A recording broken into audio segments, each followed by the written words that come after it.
Why do Arsenal rattle everyone? Real talk.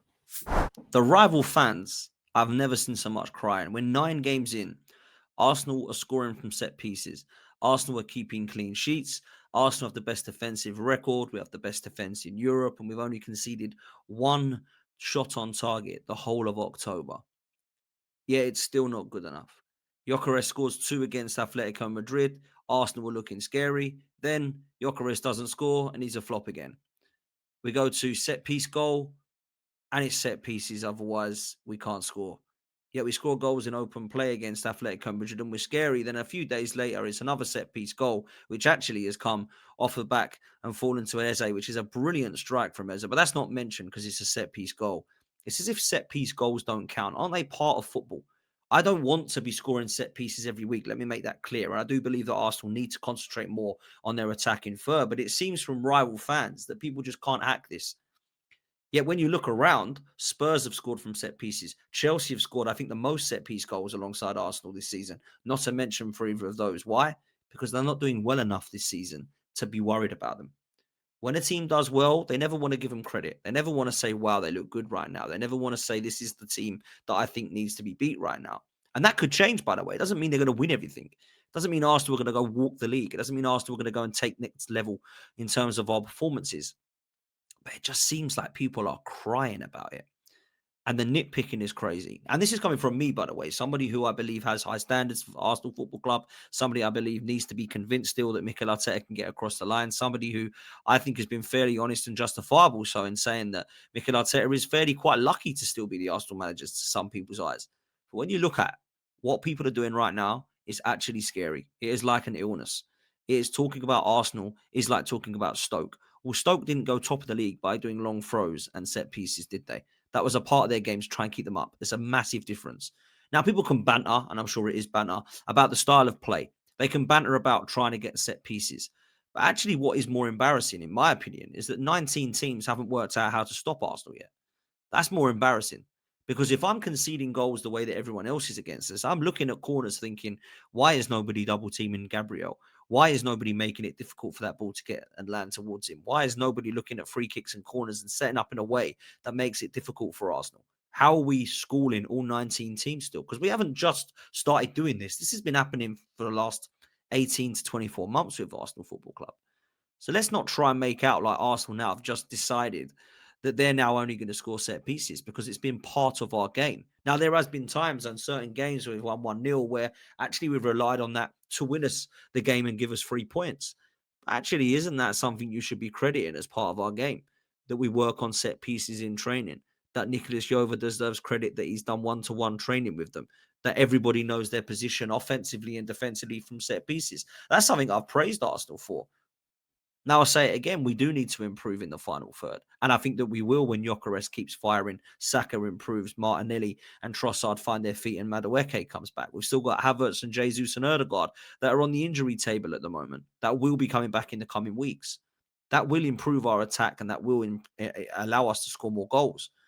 But right now, I'm seeing a lot of crying from the rival fans. And then let's not forget the media, who have been a massive, massive question over if they actually do hate on Arsenal. A lot of Arsenal fans will say the media hate us, the referees hate us, everybody hates Arsenal. And you know what? I think there is an element of that that's true. I do think there's a section of our fan base that are genuinely hated because they're insufferable. I think there's a section of every fan base that is insufferable on social media or on YouTube or on content. But I look at the mainstream media and I listened to Jamie O'Hara crying about Arsenal winning. I listened to Jamie Carragher visibly scared and worried about what Arsenal were doing, highlighting Gabriel as potentially being Arsenal's player of the season, a secret weapon. I listened to Jeff Stelling telling everybody on TalkSport that Arsenal were boring and that this is not the way to win the Premier League. Who cares? I grew up on George Graham football. We used to win 1-0 and 2-1 all the time. We had a back line that was seen and considered the best in Europe. David Seaman being a part of that, Keown, Bold, Adams, Dixon, Winterburn. People never got to see them. Some people weren't able to be old enough to go back in history and see what they've done, but haven't been old enough to witness it live. But for me, when I look at what that was, I grew up on a defense that was solid. Arsene Wenger inherited that and went and won a double with that back five. I don't really think that we can look at a team that is defensively good and call it boring and start slating it. For me, everybody says build the foundation, get the defense right, and then look to build on what's next. And I don't understand why the media are hating on that so much. Because how many times are we talking about long throws? Arsenal aren't really doing long throws. We're doing set pieces, and we do have Calafiori and Timber that are throwing the ball longer. Let's be real. We did it against PSG with Thomas Partey. That was the first time we've done long throws properly. But now everyone else is doing long throws, and people are saying, oh, not sure I like that. Why? If you can score from a long throw, why the hell would you not do it? Is it a spectator point of view? Is it entertaining and exciting? Not really. But it's been a part of the game for a while. Rory Delap was famous for a long throw-in for Stoke. Now that Michael Coyote's doing it over at Brentford, it's being poo-pooed. I don't get it. It's part of the game. Do I want to watch every week balls being lumped into boxes, long throws and corners going in, the only way you score? Absolutely not. But I don't think we've got to that stage yet. I think what people are now looking at is they're looking at Arsenal, they're looking at other people that are doing it, and they're trying to implement it themselves. I don't think that's a bad thing. I think it's just something that has to happen to be able to score different types of goals. Jamie O'Hara is the typical example of someone who's crying about Arsenal because he's worried that Arsenal might go and win something. Now, I don't know why they're devastatingly worried because in the last few years, Arsenal have looked pretty good and we've fallen at the final hurdle. But now all of a sudden, I'm hearing it louder. Why? Because they're seriously worried that the teams around Arsenal right now are dropping points and Arsenal are going to lift silverware. And they believe it's going to be insufferable by those select few that are going to be horrendous on social media. And let me be real with you, people. Arsenal win the Champions League, the Premier League, or both, the streets aren't ready. 21 years in waiting. Never won a Champions League before. The streets aren't ready, trust me. So if we do lift silverware, it will be insufferable for certain individuals. So I understand why rival fans are worried. But the crying and the excuses I'm hearing, Arsenal top, yeah, but it's only set pieces. Arsenal top, yeah, but Gyökeres is still failing. Well, do you know what? Gyökeres, I haven't been 100% convinced, no. But he's got 5 goals in 12 games, which means that in those 12, or it might be 13 games now, that he scored those 5 goals. I'm looking at everybody else thinking, well, they must be getting 10, 12, maybe 13 goals then. And there's only Haaland doing that. Voltameda, Ekatike, you could say out the new signings, might even look a little bit better. Sesko, does he look better than Gyökeres? Apparently so. Well, why has he not scored as many goals as him then?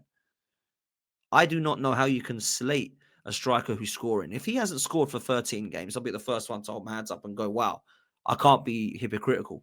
Havertz went 9, 10 games without a goal. I need to now look at Victor Gyökeres and say, why aren't you scoring? Is it a system thing? Is it an individual bit of quality that's lacking? And we can have that conversation at Christmas if we've not seen massive improvements. But right now, Arsenal are doing their thing, and a lot of people are hating on it.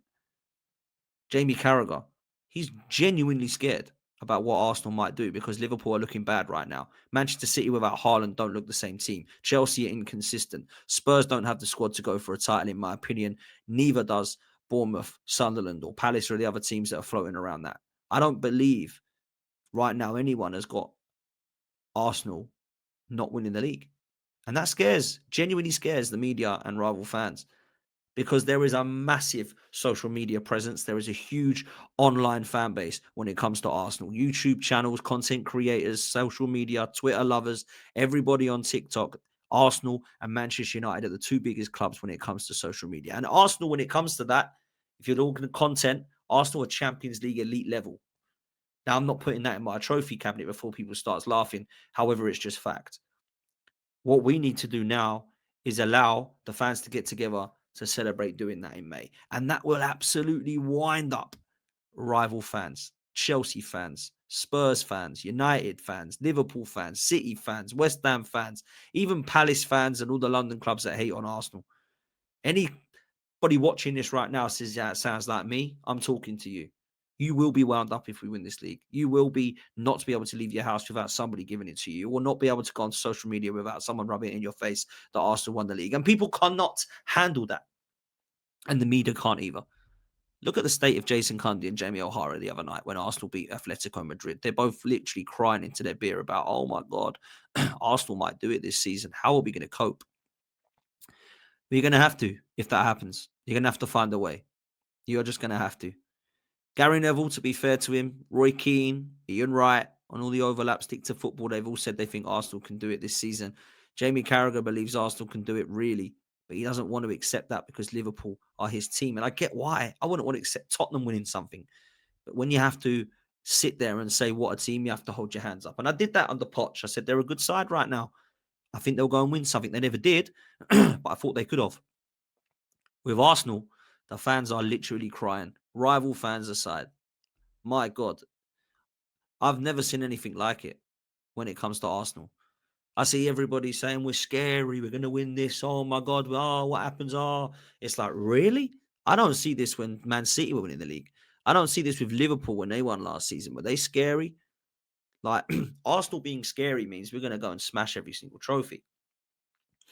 Manchester City have been scary for 10 years. Chelsea was scary under Roman. Liverpool under Klopp. That's what was scary because they were going trophy, trophy, trophy. Arsenal haven't been scary for the last 5 years. Arsenal have been building. Arsenal have been in transition. Arsenal have been trying to get to the top. They're competing. Can they get across the line? I hope so. Mikel Arteta needs to. But if we do, I hope rival fans and the mainstream media are ready because it's going to be biblical. Make sure you hit like. Make sure you hit subscribe.